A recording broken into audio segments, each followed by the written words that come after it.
You know, some people out there, when they talk, they fake the funk. You want brutally honest? Well, if you want brutally honest, look no further than CG Ruthless Sports. CG Ruthless. CG Ruthless Sports. CG Ruthless. If you want your sports talk to be brutally honest, come check out CG. CG Ruthless. If you're not watching CG Ruthless, I don't know what to tell you. Representing the Niner Empire. CG Ruthless.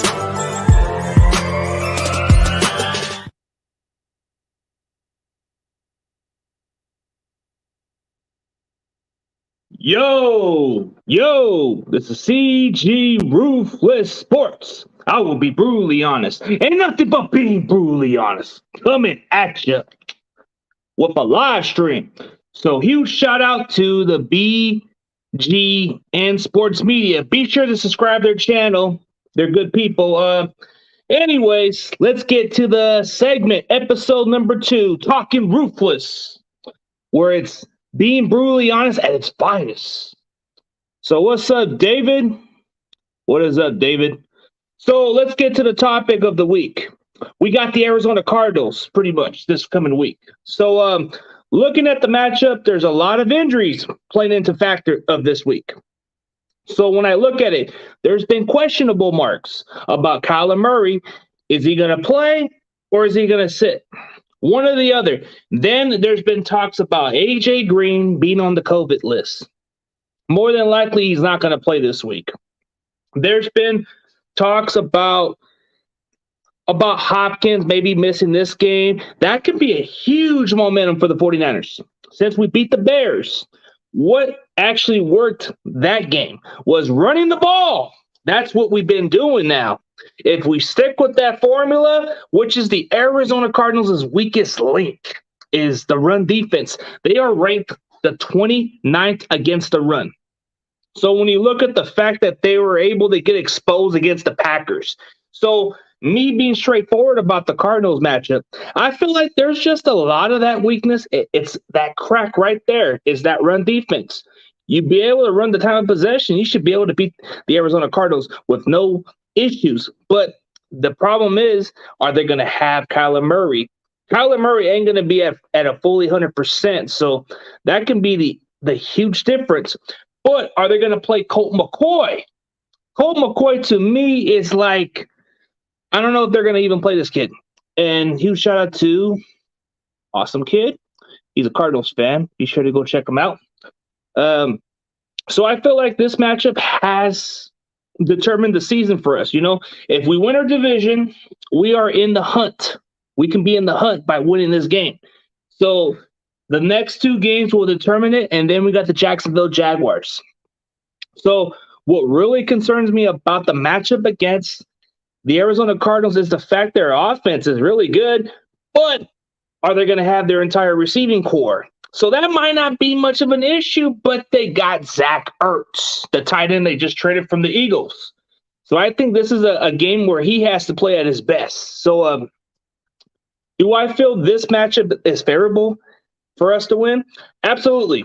We played a close game in Arizona, and we have yet to win a home game. So the fact that we beat the Bears and played them good in the second half has a boost of confidence for us. But do I feel confident with Jimmy Garoppolo against the Cardinals? You look at his overall record, 6-3 against the Cardinals, which is very good against that type of team. But to be honest with you, has he ever played against a better Cardinals team in the previous years? No. So this can be the ultimate test for him to prove himself. And the fact that we're not trading him just tells you that he ain't going nowhere. So we could have had a trade value with the Bears game, but that's not the case. So that's another day, another time. So the keys to the game for the 49ers of this matchup is to run the ball down their throats. Arizona definitely has momentum, but they lost to the Packers, so that can be a winnable game. So huge shout out to my boy, CEO Top Dog. He's a Baltimore Ravens fan. Go check him out. But yeah, I feel like a loss can really hurt a team because when we lost to the Green Bay Packers, we were on a 4-game losing streak. So can the tables turn? We shall see. Huge shout out to my boy, the platform with Lawrence Jackson. Go check out his channel. Go sub him up. So, any questions into the comments, and I'll tell you straightforward what I think. Do I feel confident about this game against the Cardinals? Well, they're going to be a little bit depleted, but they can still expose that secondary. My issue with Josh Norman is the fact that he keeps holding. So you take those free deep shot downfield and take a deep pass, it's more than likely it's going to draw a penalty. 50-50, more than likely he's going to be called for PI, and that's my problem right there. Mosley, he usually doesn't play that kind of terrible, but he had a lot of penalties. So the concerning factor is, can we do well against this receiving core like we did the previous matchup? I think it could be. We shall wait and see what happens. But I feel like what we need to do is finish strong. Finish strong because in the first half, we usually move the ball down the field, but then again, we miss the field goal, and then we just didn't seem to score points until the second series of the drive, And then it started to just not do much. And then in the second half, we started playing dominant fashion football, smash mouth a little bit here and there. And then we started scoring 18 points in the fourth quarter. So it kind of determines whether your team's going to do good or not. And we were behind for at least 3 quarters, and then we started catching on. And then we started winning and smashing them a little bit here and there. Yeah, I don't take division games lightly. I don't take them lightly either because the Arizona Cardinals do play good football. Whether they are at their worst or at their best, we always tend to play a good game against them. The fact that you guys are like the better team in your division, it's a true test. And I feel like this is a tough game. So the thing that gives the Cardinals the advantage is the fact that they are in position to maybe to win that division. But then again, you got the Rams, you got everybody else in that division fighting for it. But then the Seahawks are coming off injuries and they're a little bit behind the 8 ball a little bit. But as soon as they get Russell Wilson, it can be anybody's guess. So me being realistic, do I feel like Jimmy G's trash in some way? In a lot of ways, he could be. Because it's not that hard to manage games, but sometimes he overthrows the ball a little bit. Sometimes he just throws it to the person he's not even supposed to throw it to, and it leads to an interception. So that's the only issue I have with Jimmy Garoppolo. But other than that, I feel like that's the guy we have to go with at this point. So any bit of that divisional game, it has to mean something. So in order for Jimmy G to stick around, he's got to win out these games. And that will boost his draft value a little bit. His trade value will move up the chart a little bit. So that's what we're hoping for. But in reality, we'd be lucky to get at least a 3rd or 4th round at this point because this guy can never stay healthy. This guy's inconsistent. He's never impressed a lot of us, especially being injured. It just doesn't help your cause of sticking around. And this is why we traded to get Trey Lance in the first place, because we need to get a guy ready for the future. We know with Jimmy G, we're going to get somebody who can manage the game and actually play some solid football. You give him a good running game, you give him the good supporting cast, he's going to ball out. But if you give him lesser talent, he just hasn't really proven it from there. So it's so looking at more of the updates, I hear autocorrect. So updates of the 49ers. There's been a lot of guys coming back from injuries, like George Kittle. How much of a factor will it be for George Kittle and the rest of the guys to return? It just brings a huge difference to this offense, especially Jeff Wilson. He should be back no later than late November. I think George Kittle is only just on IR for at least those 3 weeks, and now he's kind of coming back. So the fact that we had a bye week during that week gave him enough time to recover, and then the fact we were able to play those other games, and now he's kind of fully coming back. So that's a good sign. Our running game's good. So the fact that we're going to get him back, it's going to make the offense a lot better. A lot of people were saying that Debo was just our entire offense, which I agree in certain extents he is. But then you forget about Elijah Mitchell. Elijah Mitchell's been carrying the rock. He's been very effective. He's averaged over 6 yards a carry. This guy's really good. But Debo Samuel, you give him his targets, he plays at a highest level. He kind of reminds me more of a DJ Moore a little bit because of his yards after the catch and the body type. They seem like built like running backs. They're like very good. A lot of people say he's like the faster version of Anquan Bolden, if not faster or better. I feel like this is the kid ceiling's pretty good. But looking into our matchups, we should get Alshire coming back. Dre Greenlaw, I think he's supposed to be coming back pretty soon, but I'm not sure on the updates, but I'm looking into it. And then when we made that trade for that defensive tackle from the Texans or the DN, it kind of just gives you the sign that we are adding depth. So when I look at a guy like Charles Omohu, I look at his upside. So coming out of Texas, this guy was he was like one of those kind of guys that kind of like plays that both sides position, kind of like a Armstead in a way, because you can move him up to the inside a little or move him to the end, and he can be very effective. He's got those long, lanky arms, and he can bat passes. He can disrupt a little here and there. But the fact you get him for a late round pick, and this guy's got some good ceilings and good potential. We didn't give up much for this guy, but I think it had to do with the defensive line depth. Because if it wasn't for the injuries from Javon Kinlaw, I don't think we would have made this trade. I think this trade just has to do with depth-wise. So I feel like we'll see what this kid can do. It looks to me that's what it was for, because we're thin at that position. And a lot of our guys are coming off injuries. Like Maurice Hurst is going to be out for a while. And then you got Kevin Gibbons coming back. That's why he was on the rotation. You're getting a lot of other guys coming back later in the season, so that's why you need to add as much depth as you can. And then you're getting Jordan Willis off of suspension, which he played against the Bears. You've seen a little bit of what Samson Ebukam could do for the team. It's like he's barely doing what he could. And then you got Arden Key as a rotational guy and all that stuff, and it gives you an idea. What's up, Bird Gang? You there? Oh, I guess he kind of like jumped in the gas, or I think he's understood. So when you look at the defensive pieces, the question is how we're going to match up. I know there's a 50 chance that you may not have to play Murray, but for some people, they say you got to play it safe with Murray because of the ankle. Long-term wise, he's not gonna be able to like fully play up to what he was if he keeps playing with the injury. But I think for some Cardinal fans, they were telling me that maybe it's smart for them to sit him. But you don't want to lose this game with Colt McCoy. Colt McCoy is a solid guy, not a capable starter, but he could only go in for maybe about 1 or 2 games at best. He's kind of shown it from time to time, but he's not a guy you could just rely on when the season's over. Oh, this is the guy you can play with. No, he's not that kind of guy. That's kind of like saying like Nick Mullins can be that guy, which we all know he isn't. So when you look at the matchup, what do the Arizona Cardinals do best?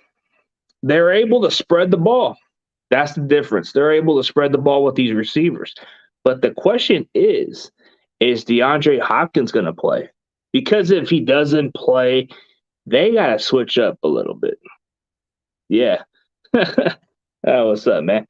No, but I feel like the Arizona Cardinals, they do have a good running game, so that can balance a little bit of their offense. But I think with 2 of their receivers maybe being out for this matchup, yeah, man. So there's 50-50 chance that DeAndre Hopkins may not play this week. So that kind of takes the relief of our secondary. But if he plays, he kind of does give you double coverage and a little bit of here and there. And it makes it easy for guys like Christian Kirk and Rondé Moore to be able to make the plays.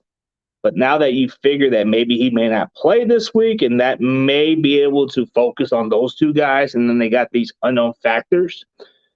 The way I look at it is the way we played against the Bears, I feel like the Cardinals are going to be a much better matchup than what we're getting from the Bears. No offense, but I feel like it depends on who's going to start at quarterback. Because if Kyler Murray ain't playing, then it's going to be Colt McCoy. Colt McCoy, the skill set he brings to the table is he's limited as a mobile runner. He doesn't run as much, but when he has to, he will run. But as a passer, he doesn't have that strong arm that he can throw deep down there. No, he's more of a guy that can probably throw in between the 40-yard range or something like that. But he won't give you the deep bomb pass. No. What he does is he can manage the game. So that's the one matchup that may favor us on our defense is if we go against a solid quarterback who doesn't run as much, then it's favorable. But if we're playing a mobile quarterback, something like a Justin Fields, then that's going to be tough. But then again, if we play Kyler Murray, he's going to be very less effective as a runner, because his ankle. But if he has to run, he has to run, but he's going to risk the injuries at best. And that's going to be the issue right there, is that the fact that Kyler Murray is a game time decision, but if you play him, you have to probably limit him a little bit as a runner because he's going to be hurting his ankle here and there if he runs for it. Yeah. Do you think the Red Chickens are for real this season? Last season, they fell apart about halfway the mark. Well, to answer your question, David, I feel like they are in some ways, but I'm not sure because the way they've made some statement games, like the way they play the Rams, that seemed like a statement game. The way they played the Browns and other teams, that kind of got me a little bit convincing, but maybe it's a mirage. Maybe it's a mirage because last year I saw the same with the Cardinals and it just wasn't quite convincing. But now that I see the way they're playing, they're just playing a little bit resilience, a little more heart out there. So there's a 50-50 chance that I might be convinced by them, but then there's a 50-50 where I'm like thinking, not this again. I don't know. Cardinals, to me, they were a very improving football team. Their defense is a little bit better than last year. Their offensive line is a lot better, so they're going to be able to protect whoever's going to start, whether it's Colt McCoy or Kyler Murray. It doesn't matter because the fact that you have to look at the way they're making during the offseason. They were able to add some receiving talent, and they were able to add another running back to make it easy in these short and the third and short situations where you can run the ball with guys like James Conner, where he's that kind of guy that you could just run it in for those short yardage, or for the red zone, just run him in for the short yardage. That's the kind of guy you're going to get, a physical type back that you can just run to the goal line. Chase Edmonds is like your kind of running back that can run those big plays and catch the ball at the backfield. Even James Conner is a very underrated receiving back when you look at it that way. But when you look at the Cardinals' defense, their linebackers are very questionable at some point. But you look at somebody like Isaiah Simmons, he's a very fast hybrid type linebacker who played safety also. But you can play him anywhere in some kind of packages on defense. But when you look at somebody like Zayn Collins, he's like that physical type of linebacker, that big body linebacker who could just hit you and do all kinds of stuff. But I don't know much about his coverage, but it's decent at best. But then you look at quite a few of their other linebackers, they're all right, if I had to be honest. But you look at more of so when you look at the receivers, it's an impressive receiving group I've seen this year by far. But offensive line, they've made a lot of significant improvement by adding a guy like Rodney Hudson because they had issues at center. Their interior line's okay. Their tackle's all right. But the fact they got somebody who plays the center well at a decent level is an upgrade. But then you look at who they got in a trade. They got a good tight end in Zach Ertz. I feel like the Eagles just wanted to get something in return because they got Dallas Goedert as their go-to tight end at this point. But what did it take for the Cardinals to make that move? Max Williams injury. That's what happened. A lot of it had to do that factor. But what is it good about this matchup? What's the matchup that the Niners should be favorable? If Hopkins ain't there, I feel like our secondary should be able to feast and get some picks. But when I look at the matchup, I feel like the Cardinals' offensive line and our D line may fairly evenly match pretty well. I think it's going to be a fair matchup. It's going to be kind of like whoever runs the ball better or has enough time to protect their quarterback. I think that would be the huge factor. But when I look at what we can do, it's just the fact they're ranked 29 in stopping the run. But can we cut down those turnovers a little bit, which we could, because the Bears game, we didn't create any turnovers on our offense. Our offense was playing mistake-free football for that extended time. But can we really do it against the Cardinals? Because the Cardinals, they do got some good players who can cause them turnovers, and that's going to be concerning. So we got to be more ball security on the guys. But when you look at the matchup, does this game seem like a home win for us for sure? It seems like it if it comes in our favor. Usually it takes one win for the momentum to be in our favor. But when you look at it, okay, so what do the Cardinals do the best offense that we can stop? It's like the one thing we can't stop is the running game. The running game we cannot stop. Doesn't matter. They can design run plays, and our defense will be full. And that's concerning if we can't be disciplined or disengage those plays out, We got to be able to disrupt the plays. We got to be able to create some pressure. We got to be able to stack the box a little here and there. And we got to be able to disguise the coverage to get some turnovers. But the fact that if we're not able to do that, then I feel like Arizona could beat us. But what gives the Cardinals the huge advantage against us? They just have a lot of more better talent, even with the injuries. Even with the injuries, they're still capable of beating us. You look at the teams that they beat. The Cleveland Browns, which a team that I think was really good, but now they're kind of falling off a little bit. And then you look at a team like the Rams, they dominate them. They barely beat us, but we're not like as competitive as convincing to some people. It was a big play slate. I feel like everybody else has to be more accountable for the plays we're going to do. We got to be able to create some good pressure, and our linebackers have to be really disciplined. Because the fact that Warner's kind of like been a little bit suspect, man, that's concerning because usually Warner plays really good in coverage and then plays good in situations to make the tackles, but he's kind of been a little bit iffy this year. So what kind of concerning factor do I feel for Fred Warner? It's like when I see this guy play, he usually in the right position to make the plays, but there's been a few plays during each game he misses his assignments or either misses the damn tackle. I don't know.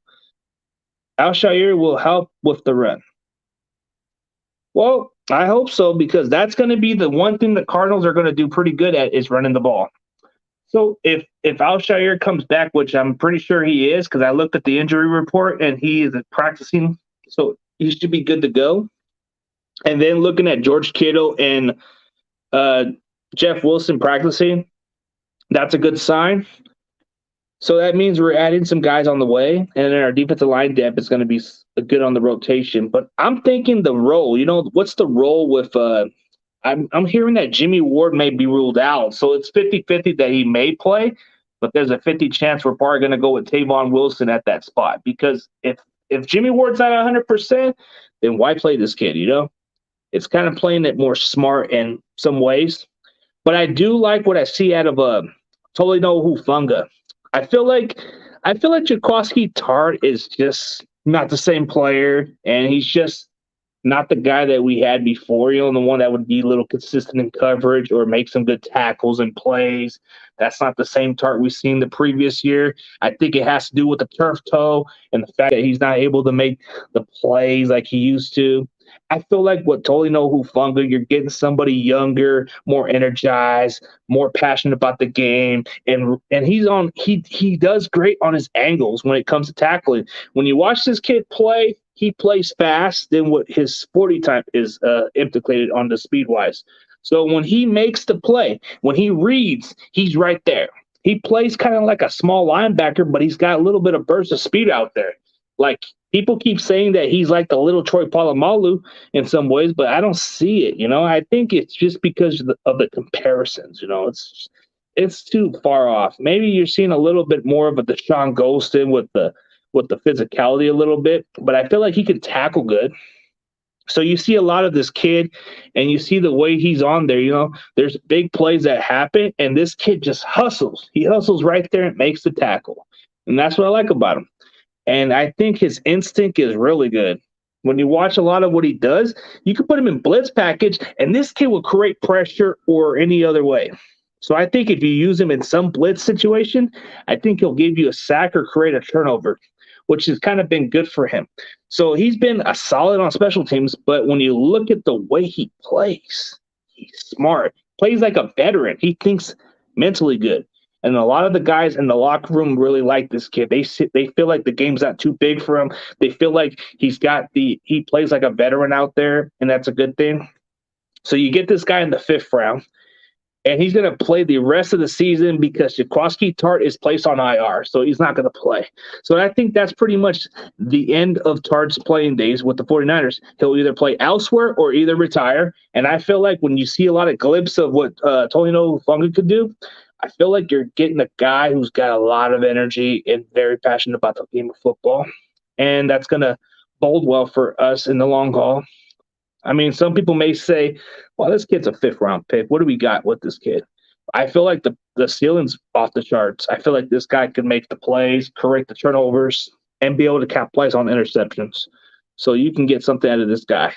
So what to expect from Tavon Wilson? Let's just say Jimmy Ward ain't going to play this week.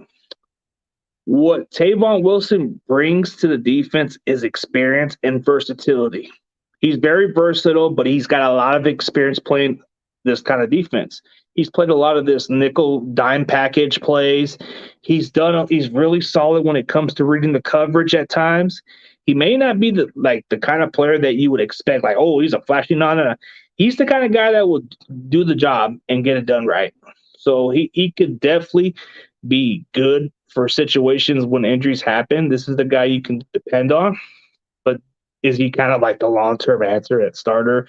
No. It's just because Jimmy Ward's out, and I feel like at this point, Jimmy Ward just gives you versatility and just never stays healthy, but that's what people like about Jimmy Ward on our defense is the versatility and the fact he can tackle. That's the only upside, or else there's no point of keeping the guy. But we can get on to the next topic about something in mind that kind of gets interesting. So, does Kyle Shanahan get a pass for this week? Hell no. He doesn't get a damn pass. For what? He should have stuck with it. You should have stuck with what got you winning games in the first place. Why you keep abandoning the running game at times? Why you don't feed the ball with Trey Sermon? Why you don't even give the guy the ball? Then why'd you draft the kid? See, I'm still criticizing you because you're not using these players. Well, good job. You finally put Ayuk out there. You finally gave him some plays. You finally got him to be involved more. Good. Instead of feeding the ball to Debo, you need to spread it up a little bit. Oh, yeah, Mohamed Sanu, he's looking like a really solid veteran, but it's because you're finally giving him the ball more. But what about our other running backs? Sometimes you need to give Elijah Mitchell some breathing room and be a little more healthy. And he played through this game with a rib injury.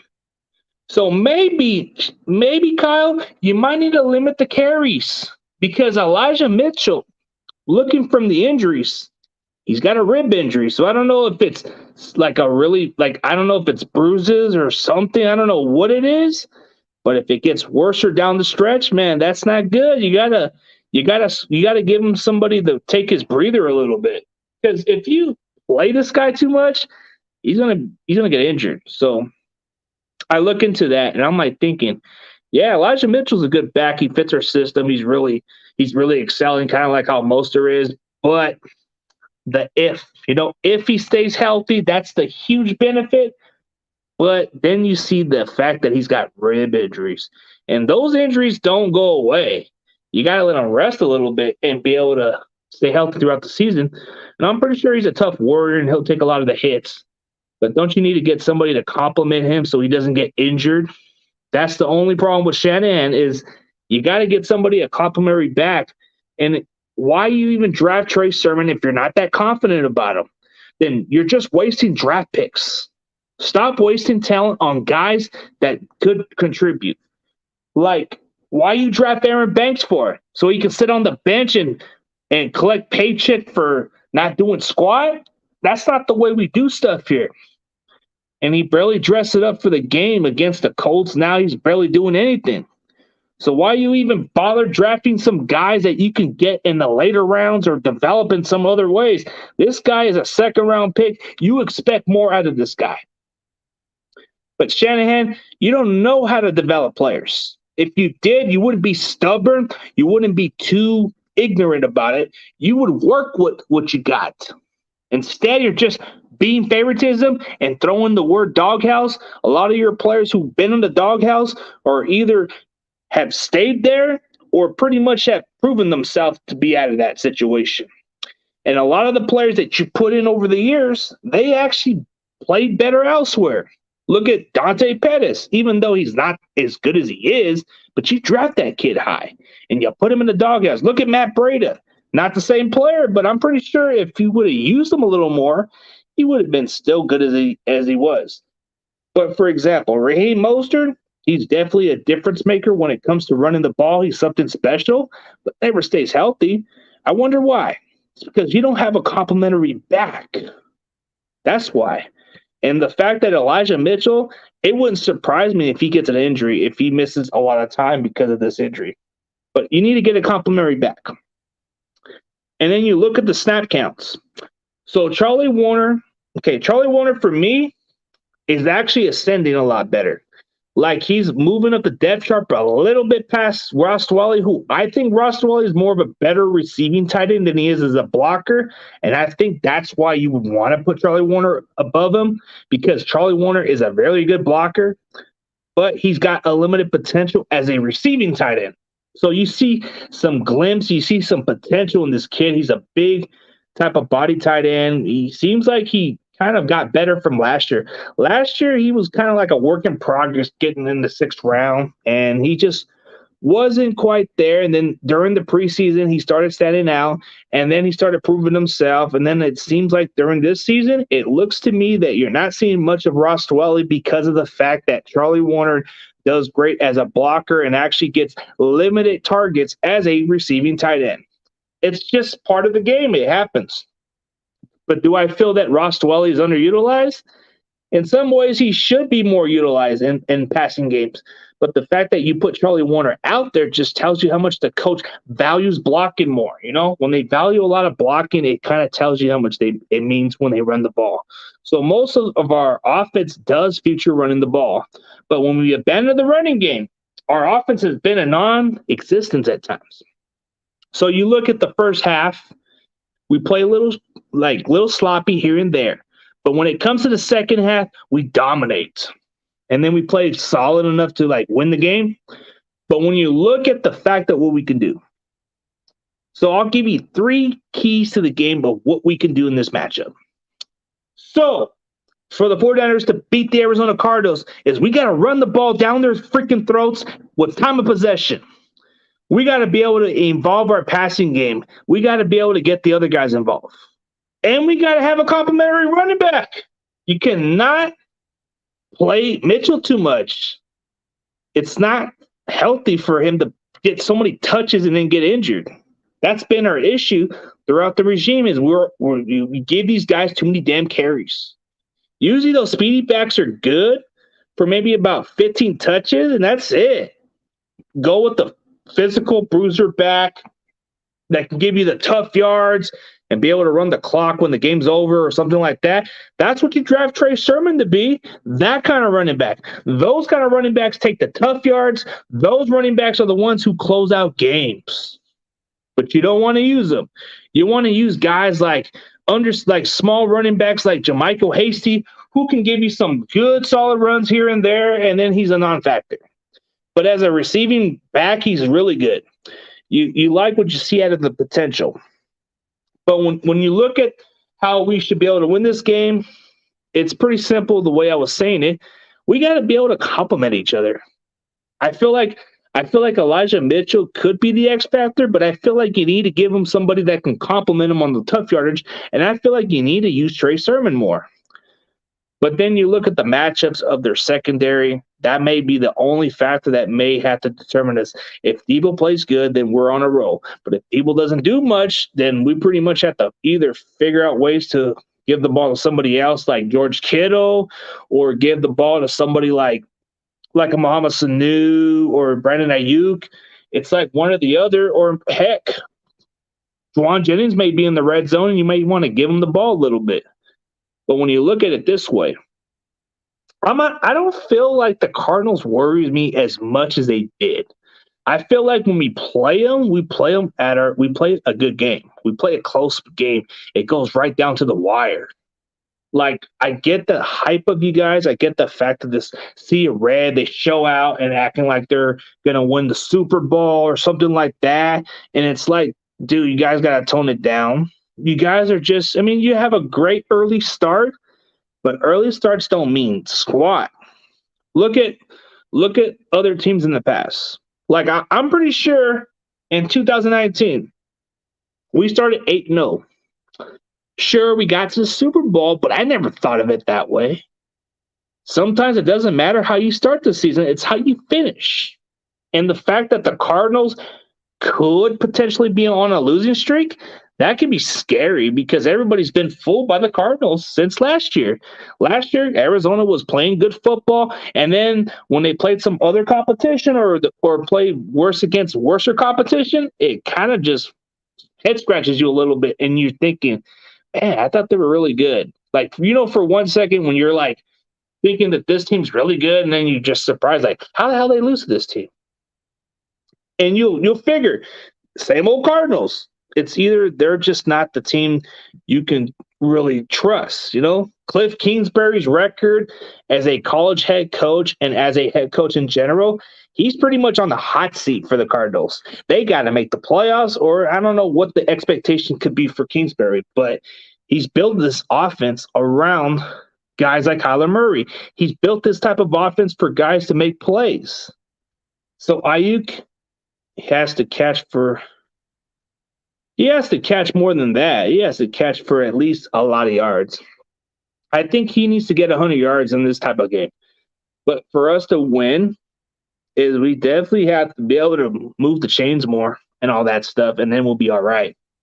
So what's up, Roberto? What's up, dude? So you guys can ask me any questions, but I feel like if we can really do good in our pass block and be able to run the ball effectively, I think the offense should be good. But concerning for our defense, can we really do our job? Because when it comes down to it, the 50-50 plays, and we get called PI for that. And it pisses me off when you see it from Norman or Mosley and Williams. Come on, man. That's not a good stat to even go with. And then you look at guys who are making plays and stepping up, but then they got to get called back for a penalty, and it's pathetic. You figure, hey, you got to do something better. So I'll give you the matchup of what I feel about how we're going to be able to beat the Cardinals, and it's not even that hard. Just run the damn ball. But as far as the prediction, 49ers should win by 3 points because I don't feel like this game's not going to be easy for us by any means. I feel like it's going to be a tough one, but there's an X factor. If Kyler Murray doesn't play, then it might even it might give us more of a boost to maybe playing good football. Maybe our defense will be able to capitalize a lot of turnovers. Maybe the fact we'll be able to sack Colt McCoy a lot, or Kyler Murray, one of the two. But I don't think Kyler Murray's going to be at his best. He's probably going to be like maybe about less than 100%, and he's not going to probably do as much. But I rather us play Kyler Murray, because if we play Kyler Murray, we won't hear excuses from these Cardinal fans.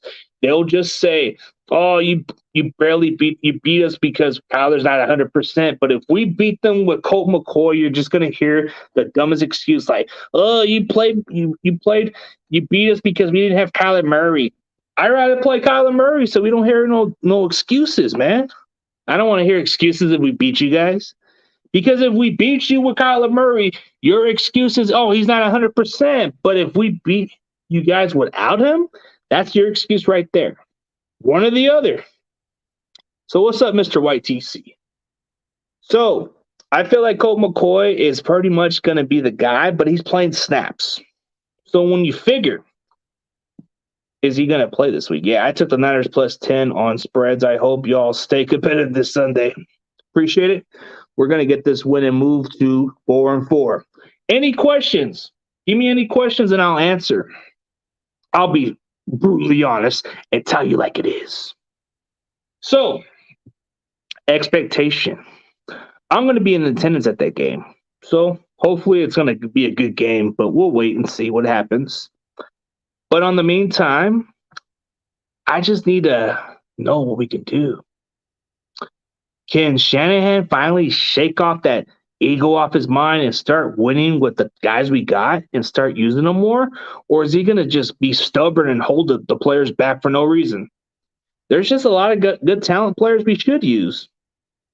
Like, I don't know, Drake Kirkpatrick was playing okay for a while, and then he doesn't look like he's any good. Any chance we can just play Diamado Lenore out there? Or any chance we can at least try to give Ivory Thomas some reps at least? I mean, give these young cornerbacks some reps. What's the worst that could happen? At least we'll be able to say, hey, at least they got a chance to play. Dante Johnson, I don't know why this guy's even still around. It's kind of a waste of roster spot. So Ayuk's last game, 4 catches for 45 yards is what I meant to say. I was driving, trying to comment and to stop him. That's all good. So I feel like Ayuk does need to play a factor. Does he need to put up the same performance like that? No. I think he can get maybe about 3 big plays, maybe 3 catches for 75 yards, and maybe you get something good on the offense.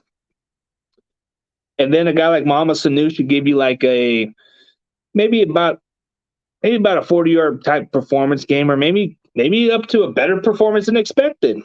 He did play pretty solid. He did make 3 good catches. So maybe you get something out of Mama Sanu on those third downs, kind of like what we had with Kendrick Bourne, but he's with the Patriots, unfortunately.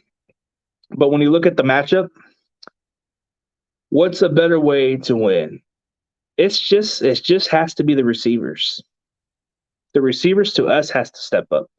If we can do well in the passing game, I feel like our running game can build up again. My hopes is Ayuk gets going and takes pressure off of Debo. That's what I'm hoping for. Because if Ayuk steps up, it takes away the pressure off of Debo a little bit. And then the more that Ayuk steps up, the more they're going to focus on Ayuk more, and it's going to open up for Debo. That's what we need. Because opposing defense, they're already getting the clue that they're saying, oh, Debo's getting the ball all the time. Most of the time, it is Debo getting the ball. So who are you going to game plan against? Obvious, it's Debo, not Kittle. Debo. So how are you going to be able to stop the Niners offense? You got to figure out ways to stop Debo. Elijah Mitchell is just another weapon on our offense, but you mostly want to stop Debo. That's the one guy you got to stop. If you can't do that, then we're pretty much in an interesting game. But it's anybody's guess. But as far as everybody else, how many sacks are we going to get is the question. How many sacks? If we can get about 4 or 5 sacks against this Cardinals offense, then we're doing something. Maybe get an interception or 2, and then maybe this is getting momentum for our defense and our team in general. We need to create some turnovers. We need to capitalize. It's like anytime we don't create turnovers or capitalize on any other thing, we tend to squander, and that's not a good thing. It's just terrible production for us. We got to be able to capitalize. We can't squander any more opportunities, because the last time we played the Arizona Cardinals, we had opportunities to win, and we squandered, and that's not good. But this time around, we're going to have Jimmy Garoppolo, not Trey Lance, which I expected a lot of growing pains from this kid. So I give this kid a pass because he was just getting some experience. And as the season goes on and as he learns the offense, the game won't be too big for Trey Lance. But at the moment, you have to go with the veteran quarterback like Jimmy Garoppolo, who knows your offense and can really do it decently. He's not going to be great and throw you those deep balls consistently. No.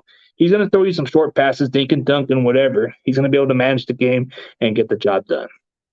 But if you're able to stop the running game, That's where Jimmy may fold under pressure. Because when you depend on Jimmy to be the guy to throw the ball a lot, that creates a lot of pressure to our offense, and that's not a good thing. But the prediction from the team in general, I got the 49ers winning 27-24. We can finish strong. But if Kyler Murray is playing, that is what I'm saying. But if Kyler Murray plays, that would be a 3-game difference. But if we play with Colt McCoy and no DeAndre Hopkins, we're in for a fashion. We can win by a 2-touchdown fashion. And that's not being cocky. That's favorable for us. That's if Colt McCoy plays and no DeAndre Hopkins, that can be a different ball game right there. And we need to get on a winning streak. So we definitely got to play better for this matchup to happen. But when you look at it this way, I feel like everybody else should get more opportunities on this offense. Troy Sermon needs to get some more carries. Sorry to say it. Ross Dwelly, get him in some pass plays. I know he's not a blocker, but get him involved a little bit. I know that Charlie Warner is like another good blocker, but should we be able to use him more in some running plays? Then yeah, of course. But figure out ways to involve Dwelly. When he gets the ball, he catches the ball consistently good. And that's what you need out of a tight end, but he's not a blocker by any means. Maybe feeding the ball with a use check would be great, but we got to wait and see what happens. So, if we play with Colt McCoy and no DeAndre Hopkins, I can see this game going as a 34-17 type game because there's a Colt McCoy, there's no DeAndre Hopkins, so you got Colt McCoy at quarterback. He's gonna have to throw the ball to guys like Kirk and Rondé Moore, and that's gonna create a lot of pressure for him to throw the ball to those guys, and they're probably gonna be covered majority of the time, so it's gonna be tough to figure out. They're either gonna have to spread the ball to their tight end, which is pretty much what they should do. I mean, if you're going to miss some key players, at least play those guys and get them some more reps. But that's not the case. So, what do you guys think of the matchup? What's the most interesting matchup that you guys are looking forward to? And I'll be able to put it into the comments. I do like the Debo versus Byron Murphy because I've seen a lot of good things about this Byron Murphy guy. Like, he's a really good up-and-coming cornerback for the Cardinals.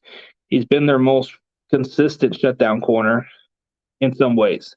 He's been the kind of guy that was a huge difference maker. He was the kind of guy that made some plays. But last time we played the Cardinals, they didn't have Byron Murphy. So maybe this could be the X factor. Maybe this is an evenly fair matchup. Maybe this is going to be a close game. Maybe it's not going to be as bad as people think it is. Maybe it's going to be a really good game between those two teams. But the question is, what do you guys got winning? That's the question. Me, realistically, I'm feeling confident. I'm feeling confident than I've ever felt. Because the last couple of weeks, I kind of felt like there was no hope in this team. But all it takes is one win. One win. And then you start to feel the momentum a little bit. It swings up a little bit. It changes up your season. All it takes is one win to change your season. So this game alone determines our fate, whether we can get a wild card or whether we be pushing harder to even make it to the playoffs, which I don't know. We got to be more convincing about it. So for all those people that don't know what's going on, can we really start figuring it out now? Because we were going through a 4-game losing streak and it started hurting us. And now we have to play a home game, which we have not done well. This season, we have played terrible at home. You look at the overall record, it hasn't looked good. We were 2-0 starting the season. Then we started 0-4. Now we're winning one game on the road. It's kind of like crazy how this has to be. But it is what it is. But I tell you like it is, guys. We're in for a rude awakening because we're going to have to see which Arizona team we're going to play. Because if they're not going to play at their best, then we better capitalize and punch them right in the mouth and curb stomp them. Because if they don't have their best players out there, we should be able to capitalize and take advantage of it and beat the brakes out of them. Because if we play a close game with that kind of team that they got, if they got Colt McCoy and we barely beat them or lose to them, I would be disappointed. So if they got Kyler Murray and they got Hopkins out there, then okay, fine. I understand because they are a good team with that type of talent alone. But if you're going to play that kind of crappy performance to a team like Colt McCoy and no DeAndre Hopkins, and it has to determine whether it's Zach Ertz and Rondé Moore and Christian Kirk as those guys, and then you make these unknown guys look like superstars, then hell yeah, I'd be upset about that performance. But realistically, we should be able to win this game. That's what I look at. So I'm going to tell you how I feel. I'm going to Levi Stadium, and I'm going to watch a win. That's the way I look at it. We're going to come at home confident, and we're going to come at home curb stomping them and smacking some sense out of these Cardinals and tell them they're not exactly what they are. But we're going to play good football and give them a taste of reality. You lost to a Packers team with practice squad wide receivers, and some of their defense were on IR. No Jar Alexander? You're going to play against some guys that can cover your receivers, so I don't feel concerned. You guys don't worry me like I thought, you know? Now that I feel confident, I feel like we can beat you guys. I feel like the moment we play you guys at home, we're going to go like this.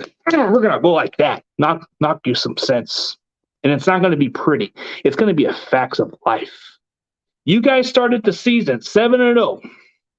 You guys started 7-0.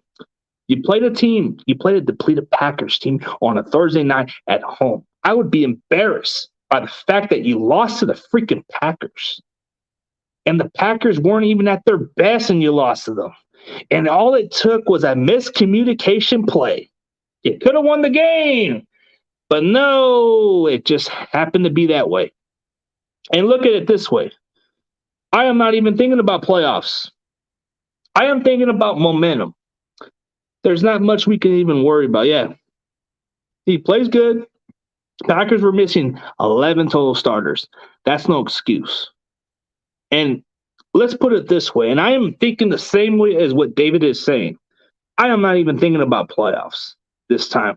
Just want to win one game at a time. That's all we look at, one game at a time. I'm not even worried about playoffs. Can we win games first? Then we can take care of the rest. I think you being at the game will give us luck to win at home. I appreciate that. I'm not even thinking of playoffs. I'm not even thinking of Super Bowl. I'm not even discussing it. Let's win one damn game at a time. Let's make statements. Let's show the media that you're showing signs of disrespect to our team. I want this team to wake up and show some heart out there. Because those other 4 games that we played, that was disappointments. Now it's time for us to wake up and show some anger, take some frustration. The fact that we beat the Bears, that should build us some confidence. That should build us some confidence that, hey, we could do this. But now that we play against the Cardinals, a team that's ranked the best in this NFL has ever seen, we got to come with a game plan and knock them out. Knock them out. Knock them out. That's what we got to do. We got to make a statement. We got to let them know that we're back. We're the bullies. We're going to come and take you. We're going to take your division because you may have the lead, but not for long.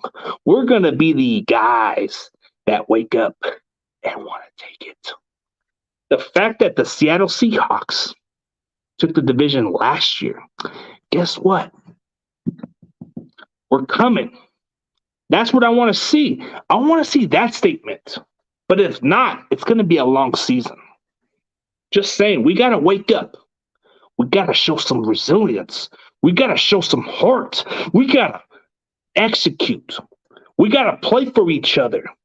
We got to play through adversity. We got to play with something to prove instead of this BS. We got to play with heart. Heart. We got to play with heart out there. So the question is Shanahan going to finally stick with his bread and butter, which is the running game? You do that, we're going to move the chains a lot consistently. The offense is going to be able to score at least 40 freaking points if you stick with that. But if you don't, we're probably going to be stalemate. Probably going to have to be stuck where we're at. So that's the question, is what's going to happen?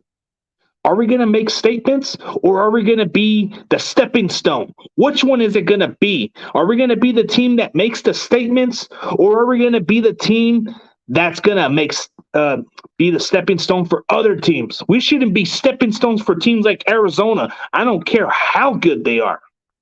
We shouldn't be a stepping stone to them.